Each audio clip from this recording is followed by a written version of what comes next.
Universal has just filed permits to remove Hollywood Rip Ride Rockit, and King's Dominion has also filed permits to remove Anaconda. We have two major ride removals to discuss, so let's get started. So let's first talk about Anaconda.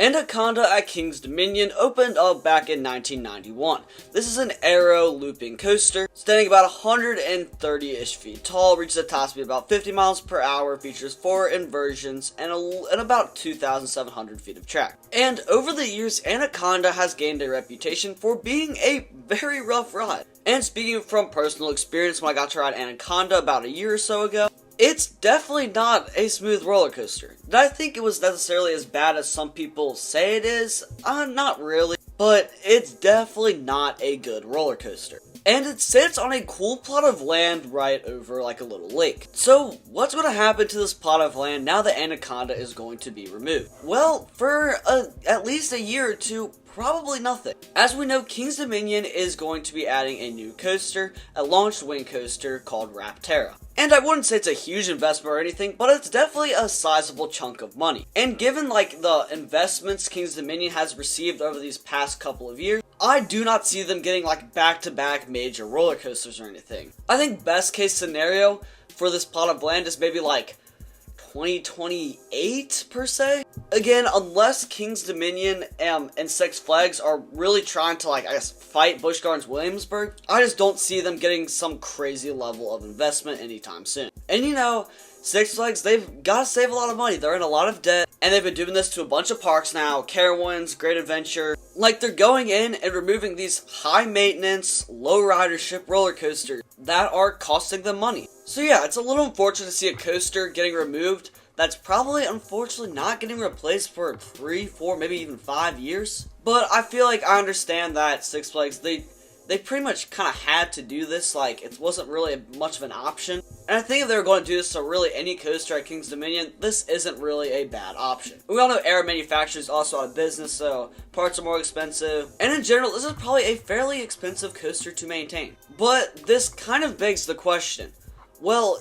if Six Flags was willing to remove all of these coasters, we have Nighthawk, King the Cop, and now Anaconda, who's next? We've already discussed how the Bat, or maybe Invertigo at Kings Island, could be getting removed next year. And I really think over these next 1 to maybe 3 years, I really think we're going to be seeing a lot of coaster removals across the Six Flags chain. With the amount of debt Six Flags is in, I don't think they can avoid it. They're going to have to make some tough decisions like King the Ka and remove some unfortunately pretty good coasters that are just too expensive. But anyway, Anaconda is going to be removed. And again, I don't really like this, but there was never really a chance to get last rides per se. I mean, this isn't exactly like removing King the Ka, but like, please give some heads up next time, you know? I don't know, maybe that's just me, but I would prefer some heads up when a coaster is going to be removed in my home park. Anyways, let's talk about Rip Ride Rockit at Universal Studios. Because yes, Universal has filed permits to remove and replace Rip Ride Rockit. Now I again have gotten the opportunity to ride Rip Ride Rockit, and I must say, in the front row, this coaster is actually pretty fun.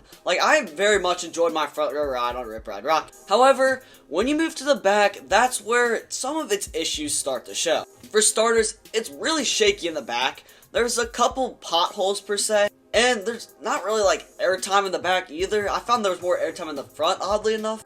But anyway, Rip Ride Rockit, it's been a problematic mess since it has been built. Trains valleying, lots of trains valleying. They've had wind issues, train issues, brake run issues, all of that. I mean, this coaster's basically been a mess since it first opened. And Universal has put in a lot of time, money, and effort trying to get this coaster to just run normally. However, it never really worked. Like, it's been fairly consistent over these past couple, like 5, 10-ish years or whatever.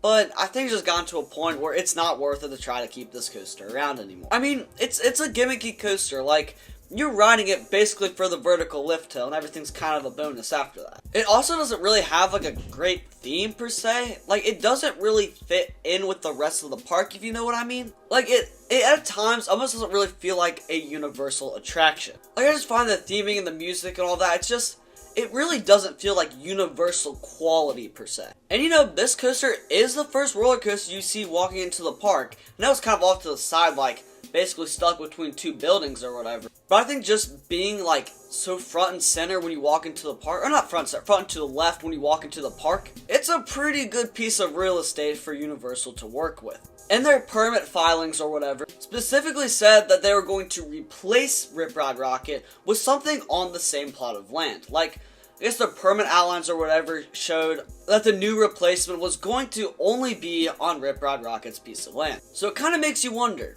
what's next? What's going to replace this coaster? And I feel like knowing Universal, they're not going to mess around and wait to replace this coaster.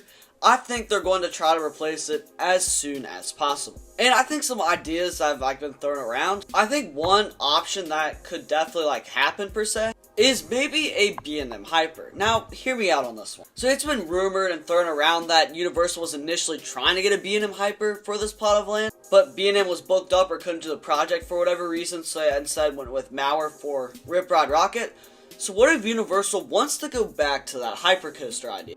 And maybe it's not from B&M, but maybe from Mach, Intamin, maybe Vekoma. But I guess the only problem with that would be it's a fairly tight plot of land for a B&M hypercoaster. And there haven't really been any leaks or super convincing rumors on what could replace this yet. So I think at this moment we're just going to kind of have to wait and see. And if you do want to stay up to date on all the latest theme park news, rumors, including Rip Ride Rockit, then make sure to subscribe down below so you don't miss out on any future news or rumors. So at the moment, there's not really anything we can there's not really much information to speculate on for potential replacements for Rip Ride Rockit, but there is one thing that we definitely need to take a look at. When is Rip Ride Rockit actually going to be closed? Because Rip Ride Rockit is still operating at this very moment. So when is Universal actually going to be removing it? Because the permit did not tell us that specific date. I think if I had to guess, I would either say, I think there's two main options. I would say probably either between February, March, maybe April too, before the busy summer season started heating up. I don't think they're going to remove this June, July, right as peak theme park season is. I either think they're going to do it before the summer or just right after in the fall. September, October, maybe even November. So that's a pretty wide margin. We could either have 2 or 3 months left with Rip Ride Rockit or almost a whole year. We just still don't have an official date or even a really concrete rumor. I mean, it's been thrown around early 2025, but when exactly is early 2025? We just still don't know. But do you want to know something we do know? Yeah, Six Flags just told us all of their new additions for 2026. That's right, Six Flags literally told us every single coaster they're going to be adding in 2026, which is kind of crazy if you ask me. And if you do want to check it out, click on the video on your screen right now. As always, I'll keep you guys updated on everything we discussed in this video, Rip Ride Rockit, Anaconda, including any more news or rumors or even removals that we might hear about in the future. So again, if you don't want to miss out on that, make sure to subscribe down below. As always, thank you guys for watching, have a great rest of your day, I'll see you all in the next one.